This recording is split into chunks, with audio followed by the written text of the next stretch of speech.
BNTX stock analysis and predictions for Monday. In this 1 minute video, I'm answering whether it's buy or not for me and how I'm exactly approaching this and what levels.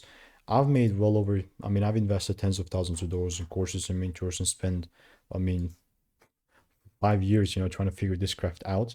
Finally figured it out. And honestly, as I'm just looking at BNTX, it couldn't be like a better kind of opportunity to look for that long that I was kind of waiting for. This did manage to deliver.